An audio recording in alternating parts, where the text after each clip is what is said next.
They say Filipinos aren't meant for basketball. I say let's prove them wrong. Many Filipinos think they can't make it in the big league. Though just like you, I was an underdog. But with heart and dedication, you can beat them all. Experience the games like no other. Catch the action live with Arena Plus and get rewarded with excitement. Push your passion to play. Plus more with Arena Plus.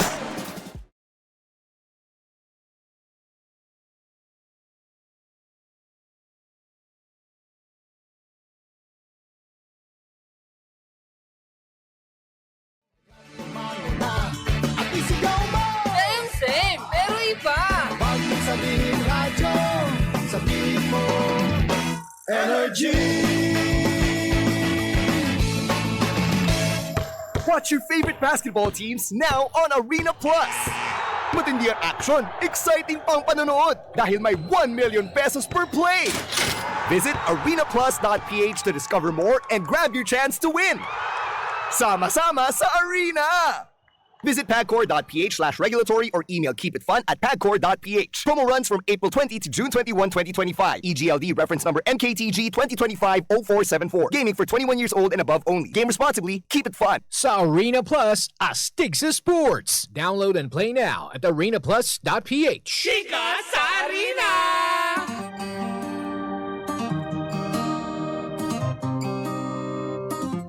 Isang magandang umaga Metro and Mega Manila. Kayo patuloy pa rin pong nakatutok at nakikinig sa number 106.7 Energy FM. Pagka wag mo sabihing radyo. Sabihin mo! Pwede sasabihin mo. Ano? Yan!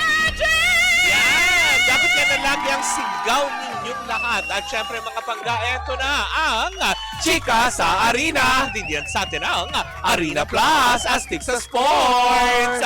Talaga nga naman tuluyan ng tinapos ng Knicks ang laban nila sa Pistons sa score na 116 against 113 ng Pistons, kung saan nga naman sila ang kumumpleto sa top 4 na maglalaban-laban sa semifinal round para sa NBA playoffs, Eastern and Western Conference. Actually, hindi na playoffs, tapos na yung playoffs, semifinal round na. Nakompleto na sa Eastern side ang 4 na kupunan na maglalaban-laban para sa torneyong ito. Nanguna na nga dyan ang Cavaliers, sinundan na makakalaban nila ang Pacers. Samantala ang Celtics naman ay kanila lang makakalaban ang Knicks, kung saan nga naman hindi na nila pinaabot ng Game 7. Pero sa mga oras na ito ay naglalaban pa din kung tatapusin ang liwanag at ang dilim? Oo, dahil baka lumipad. Gago. Baka lumipad sila. Naglalaban ng kasamaan at ang kabutihan. Nakakaloka. Naglalaban sa mga oras na ito ang second quarter round with 5 minutes on the clock ang Clippers at ang Nuggets. Nakakaloka. Tapusin na kaya ng Nuggets ang laban na ito against Clippers or papaabutin pa nila ito ng Game 7? Sa mga oras na ito, lamang ang Clippers by 6 points sa score na 46 over 14 na nakakaloka. Samantala sa western side naman, nag-iintay pa rin na makakalaban para sa top 4 ang OKC Thunder sa pagitan ng Nuggets at ng Clippers. Kung tatapusin nga ba ngayon ng ng Nuggets ito, ng Denver Nuggets, diba? Or hahayaan nilang makaalwan at makakuha ng panalo para magkaroon ng tsansa sa pang-4 na pwesto ang Clippers. Well, malalaman natin yan dahil second quarter pa lamang. Samantala, malalaman din naman natin bukas ang labanan kung hahayaan ba ng Golden State Warriors na makausad ang Rockets or kukunin nila ang pwestong ito para makatunggali ang Timberwolves sa western side naman ng NBA. Ayan, kung hahayaan nilang manalo ang Rockets ay para na rin silang Lakers na tinalo sila ng Pacers. Nakakalungkot yan. Diba? Na Ayan. Pero sa mga oras na ito, diba, yan mga naglalaban-laban pa lang din naman ng bonggang-bongga, diba? Eh, malalaman pa rin natin yan. Gusto ko yung mamaya. gumulong yung kuliktik kernel. yung lumunong ka muna ng bongga, di ba? Ay, Timberwolves pala yung nakalaban ng ng LA. Ano ba talaga? Timberwolves.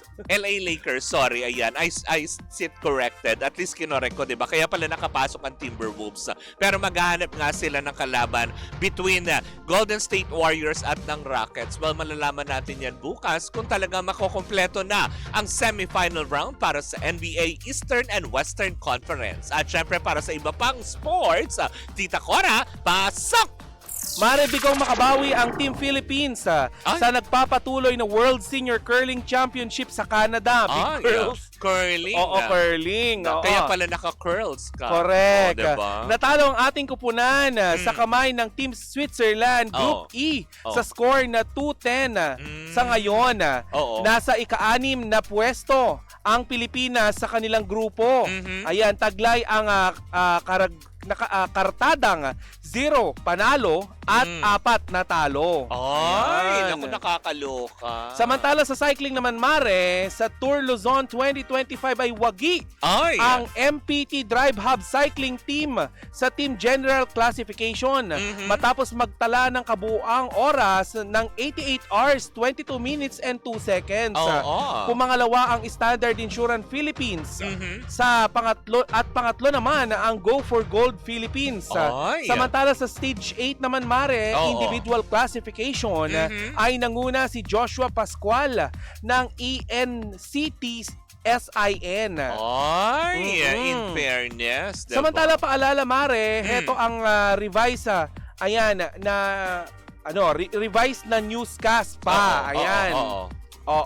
Na nakakaloka. Patuloy pa rin namamayagpag talaga ang ating mga atletang Pinoy sa iba't ibang larangan na ng sports na nakikilala na. May curling, may cycling, di ba? At saka hindi yung cycling na sinusot, hindi yung paiksian, ha? Correct. Nakakaloka. Iba yun. Na nakakaloka. Pero yun na nga, talagang atis papano na nakikilala na ang mga atletang Pilipino sa iba't ibang larangan ng sports. Hindi lang dito sa ating bansa, kundi sa iba't ibang karatig bansa natin na samantala, lumalaban. Mare, ito nabanggit mo sa iba't ibang sports, Sa weightlifting naman, kapapasok na balita ay nagningning ang mga batang atleta ng Pilipinas sa 2025 IWF World Youth and Junior Championship sa Lima, Peru. Si Angeline Colonia ay nakasungkit ng isang silver medal sa 72 kg snatch lift at 2 bronze medal naman sa 88 kg clean and jerk at 160 kg naman. Total sa women's 45 kg junior category.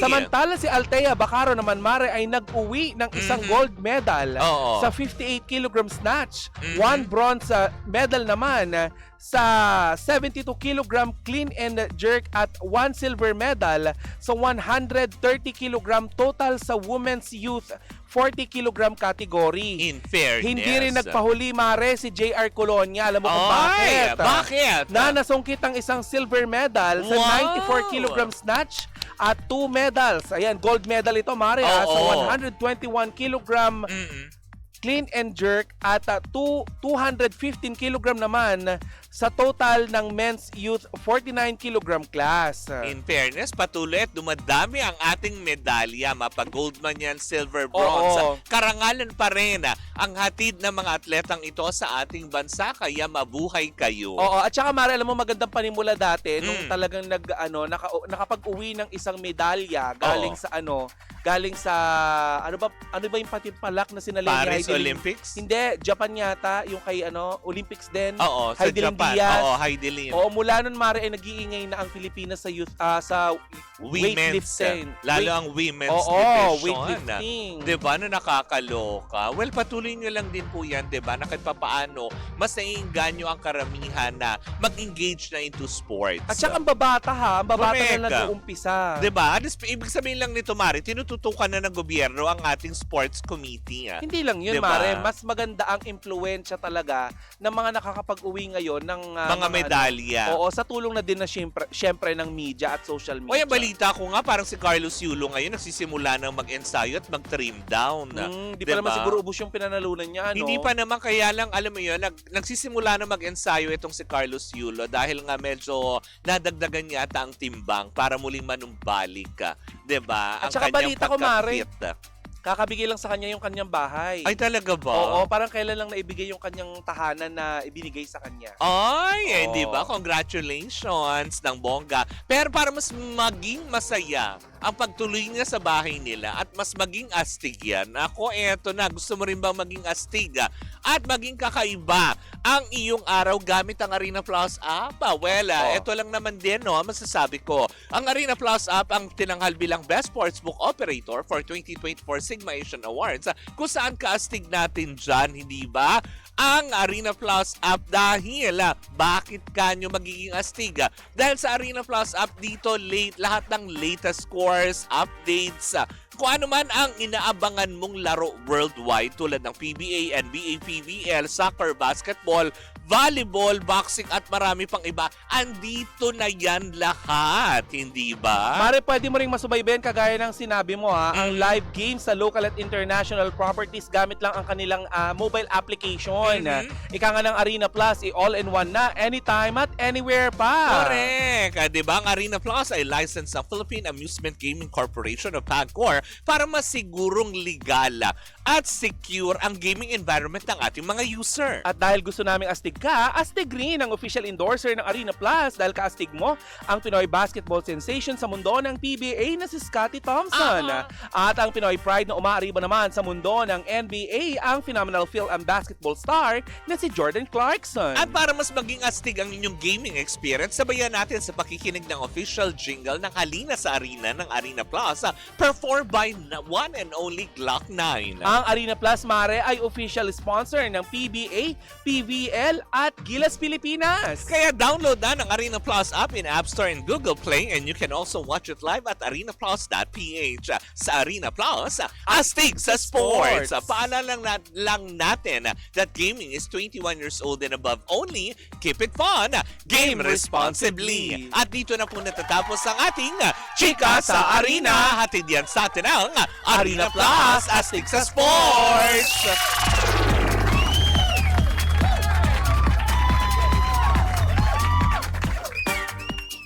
Watch your favorite basketball teams now on Arena Plus. Matindi ang action, exciting pang panonood dahil may 1 million pesos per play. Visit arenaplus.ph to discover more and grab your chance to win. Sama-sama sa Arena! Visit pagcor.ph/regulatory or email keepitfun@pagcor.ph. Promo runs from April 20 to June 21, 2025. EGLD reference number MKTG 2025-0474. Gaming for 21 years old and above only. Game responsibly. Keep it fun. Sa Arena Plus, astig sa sports. Download and play now at arenaplus.ph. Cheers, miss! Gabagalitas!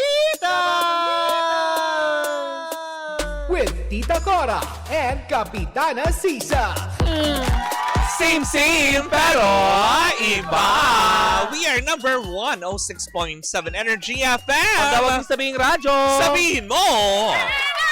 Yan sa magandang May 2, Friday morning sa inyong lahat dyan.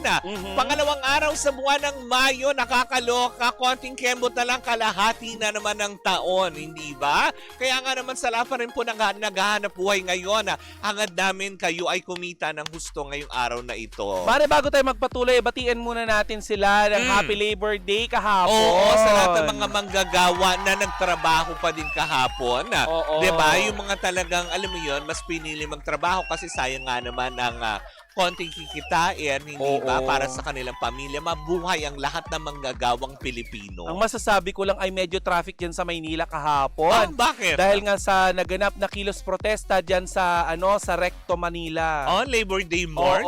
May paggaganyan sila. Kung saan nagtangka sila na magmarcha patungong Menjola pero hindi sila nagtagumpay dahil hinarangan sila ng ating mga ng ating mga bossing sa kapulisan. Ay, di ba may gate na doon sa may Menjola? Yes. Hindi na sila nakakausad doon. Hindi na maaring kasi medyo ano na 'yon, malapit na siya sa Palasyo ng Malacanang. Correct. Hindi ba? Nakakalungkot, no? Yung mga ganyang usapin. Pero habang may nagrarally, may nagsa-celebrate naman ang kanyang birthday kahapon ang aking pinsan na si John Ballareta. Happy May 1 birthday sa'yo. Oy, happy diba? birthday ha.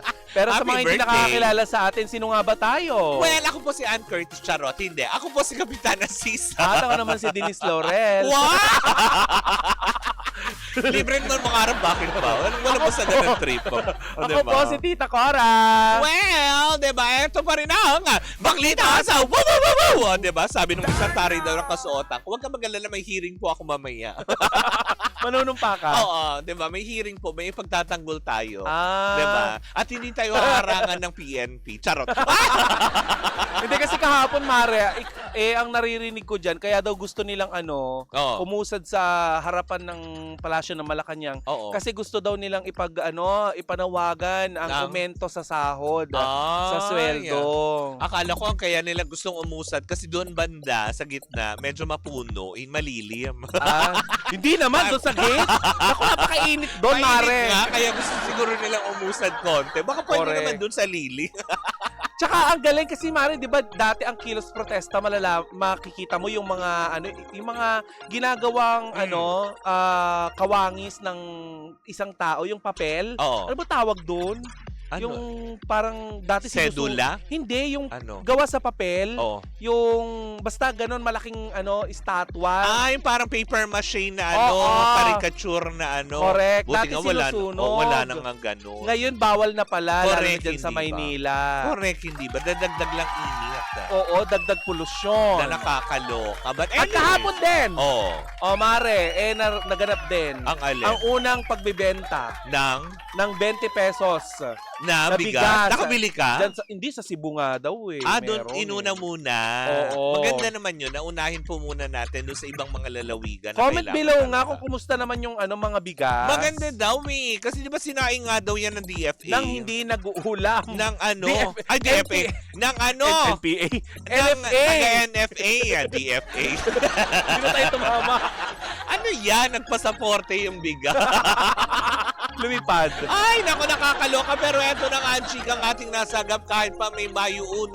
Mukha yata nga. Alam mo yon, may Mayo 1 chika na rin dahil nga sa mga kasalukuyang ito na alam naman natin na papanood natin sa Batang Quiapo si Andrea Brillantes. Hindi ba? Kung saan nga naman tinatanggap at in-embrace siya ng mga tao sa Batang Quiapo, ay gayon din naman ang pagmamadali na kailangan palang tapusin na ang kanyang role sa naturang serye. Bakit? Nakakasad kasi nga naman kailangan na niyang, alam mo yun, lisanin ang Batang Quiapo dahil magsisimula na yata yung proyektong gagawin niya under GMA7 matapos nga siya lumipat sa poder ni Miss Shirley Kwan bilang kanyang bagong manager, di ba? Ano yung gagawin niya? Well, isang teleserye na hindi pa naman din ini-explore ng mga utawnes. Parang tuloy sabi ng mga tao, baka siya yung magmamarimar. Diba? Hindi natin alam. Diba? Kasi nga ngayon, busy pa si Catherine dahil may PGT. Tapos itong si Alden, busy din. Kasi diba may Stars on the Floor sila. Nagaganapin this June. Paano yun? Nakakaloka. Lalo na kapag sa La Union yung ginawa yung Marimar. Anod ka agad si kasi hindi naman sobrang tangkad ng bata. Pero hindi rin natin sure. Baka posibleng yun ang pwedeng gawin, hindi ba? Tapos, posible din na baka eto na yung matagal na napapabalita na siya yung gaganap bilang Jezebel, di ba? Ay, oo, pwede. Di ba? Ang daming proyekto, pero wala pang ang nagbibigay ng konfirmasyon maging, alam mo yun, sa kanyang bagong talent manager agency or talent agencies na humawak sa kanya matapos niyang lisanin ang Star Magic. Pero maraming kapamilya stars ang nangihinayang. Hindi lang kapamilya stars, kundi kapamilya fans ang nangihinayang sa paglisan nitong si Andrea Brillantes under Star Magic. Kasi nga naman kung tutuusin, di ba, one of the A-lister artists siya. Maganda diba? Ang performance din kasi. At the same time, Mare, hindi siya nababakante. Pero sabi lang naman nung ilan naman, wala naman sigurong masama kasi syempre nagmamature na rin si Andrea, hindi ba? Medyo papatotohanan ko yung yung Marimar. Marimar o kaya yung Jezebel. Kasi according sa kakilala ko, ayan, sa ating source, nitong nitong nakaraan daw na nagbakasyon si Andrea Brillantes para nag-aaral yata ito na lumangoy-langoy sa dagat. So alam nyo na. Baka naman nag-outing lang kayo naman, Chusera. Hindi kasi 'di ba kamakailan lamang nakunan yata siya dyan sa sa Boracay if I'm not mistaken.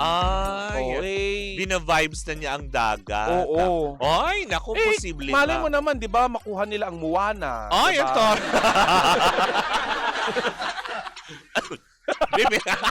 Nasamin tuloy ang bakla. Moana and the jumping salad, mga Wow! The jumping salad. Pero yun ang asing talagang marami nga din naman ang natutuwa, di ba? Bagamat maraming kapamilya fans ang nalulungkot kasi nga, di ba? Parang mas bagay yung Jezebel Sisa. Huwag kang ang ano rin. Di ba? Si Blight ang pinag-uusapan natin. Kasi nga naman natatakot ang ilang kapamilya fans na baka nga din, di ba? Katulad kay Miss Bea Alonso na, di ba?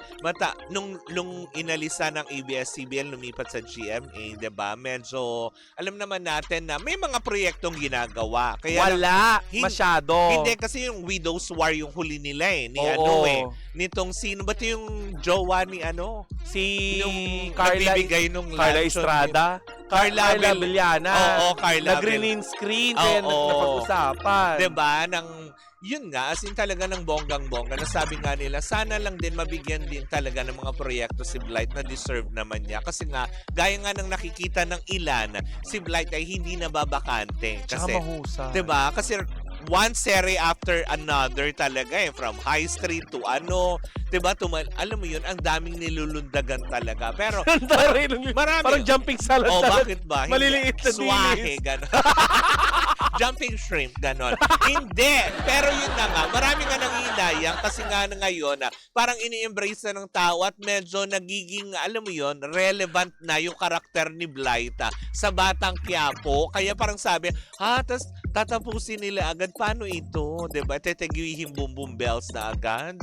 Pero syempre, Merlat na naman, titigihin na naman. diba? Kasi nga naman, syempre, diba? ABS-CBN, GMA7, baka naman pwedeng, alam mo yun, i-schedule na lang, wag nang alisan. Sayang naman. Baka siguro wag nyo nang patayin yung character ni Andrea. Para maiba naman, i-rapture nyo na lang. Akala ko sasabihin, para maiba, papatayin nyo yung bida. Kaya kunin ng alien, mga ganon. Dapat may mga ganon. Tapos gigising sila, walang mga tao sa paligid. Yung parang yung parang doomsday, ganyan. Dapat ganun ang peg. Correct. Na nakakaloka. Mag-shoot kayo sa film center. Pero ikaw, Mare, ano nga ba yung mga nagmarka sa'yo ng mga acting ni Andrea sa Batang Quiapo? Lalayo pa ba tayo? Kaden ng ginto. Diba? Hindi sa Batang Quiapo. Sa Batang Quiapo, ngayon kasi yung napapanood ko talaga, parang siya yung dahilan kung bakit nahuli si Tanggol. Talaga? Ng mga kalaban. Diba? Kaya madami palang gigil dito kay Andrea. Andrea. Ngayon kay Ramon, si Ramon Mondragon ngayon ay nagagalit. Diba? Mondragon nga ba? Hindi. Mondragon ba sila? Apelido nila? Comment nyo nga. Baka di kineri ni Blight si Sabi Jake ni Cuenca. Adel, Visayas lang po lang yung sa Cebu, walang 20 pesos na bigas sa Metro Manila. Ay, talaga ba? Ano namang hindi kakayanin ni Andrea Brillantes kay Jake Cuenca? Oo nga naman, Diyos ko naman. Nagkasya nga sila dun sa bathtub pero kasi yung chika natin na nakaraan, di ba? Oo. Kaya, kaya ganang-gana si Andrea sa kissing scene kasi hindi naman nakakaamoy. Kasi di ba may mga chika dati na hindi naman na pinasinungalingan ni Jake Cuenca kasi na may may attitude yung gininga. Comment yung ate ko. Montenegro. Ramon Montenegro. Sino yun? Hindi pala. Si Blight yung iniisip ko na Mondragon. Si pala, Marga Mondragon. Sabi nga ni Jeff Tads, mali! Montenegro. Diba? Montenegro. Diba? No, nakakaloka. Well, anyways, yan ang papakantabayanan natin. If ever naman din, wala naman sigurong masama. Choice ni Blight yun na sa tingin niya kung makakatulong sa kanyang karera at sa pag-usbong niya bilang isang matured na actress o papunta sa adulthood na talaga. Ay, wag yung minamaliit si Pulgoso kahit pag ganapan ni Kapitana Sisa yung Pulgoso. Bakit? At least sa cast ka pa rin ng Marimar. Oo. Diba? Naku. Aso ka nga lang. Bakit ka boses mo din si Corazon? Kasi pagagabi nag-aan yung korason na ako. Aswang pala. Yung corazon. Yung aswang na nagiging aso. Ganon. Batang baklaran yata yung Mondragon. Wag ka nga mali nga eh. Buti nga may mga nakikinig sa atin. Hello pala sa mga taga-Asia Wine Refreshment Incorporated. Sa mga taga-RC Cola. Hoy, nasaan na daw yung RC ni Tita Cora? Wala puro kayo pangako. Lasang Arnibal na din kayo. Nakakaloka yun.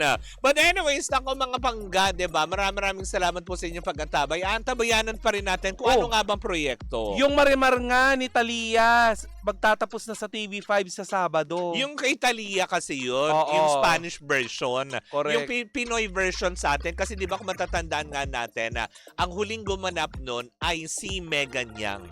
Diba? Yun na yung huli na nagmarimar sa atin. After nun, wala na nagmarimar ulit. Oo, siya daw kasi yung Wave, yung new Pinay Marvel, kaya nag-practice siya sa dagat. Ah? Pinay Wave? Ganon. Oo. Ako kasi, Mare, hindi ko pa na-oo-ohan yung yung proyektong ino-offer sa akin. Ano bang sinushoot niya? Splash Island? Oo. Magtatapat kami ni Andrea soon. Ako bilang Aquaman. Wow! Aquabida. Wow! Promote Hindi iba yun. Aquabida, yung Ay, ewan ko sa'yo, Pulgoso. Yung hinahangin. Paano nga ulit yung Pulgoso? Tapos gano'n. Tris. Pinoy Tris. But anyways, ang mga panggantabayanan lang natin, to Blight, I wish you well. Nasa tamang kamay. Parang akala mo naman, Nasa tamang kamay ka naman si Shirley Kwan, talaga wala yung alaga na pinabayaan niya. Hindi ba? Kung sa tingin nyo napapabayaan, hindi. Diba? You're in good hands with Shirley Kwan. Huwag yung laruin si Kapitana Sisa. Bakit? Ayan, Kapitana Sisa as Professor X. Ay, naku. Ay, naku, international yun Correct, diba? Nakakaloka yun. Nakakaloka. At least ang dami kong kamukha. Hindi Paano ba? yung baklang Professor X? Gano'n na. Ah! But anyways, ako mga panggayang po muna ang ating unang chika on a Friday morning. Sa aming pagbabalik, isang umatigabong okrayan na dala-dala mula sa Miss Universe Philippines. Kaya nga. Oo, diba? Kung ano-ano man yan, isama-sama natin pakatutukan yan sa pagbabalik na Baklita sa Woo Woo Woo Woo! And we are still same pero iba! Tuloy-tuloy pa rin po ang ating tugtugan. Siyempre, dito po lamang yan sa number 106.7 Energy FM. Pagdawag mo sabihing radyo. Sabihin mo!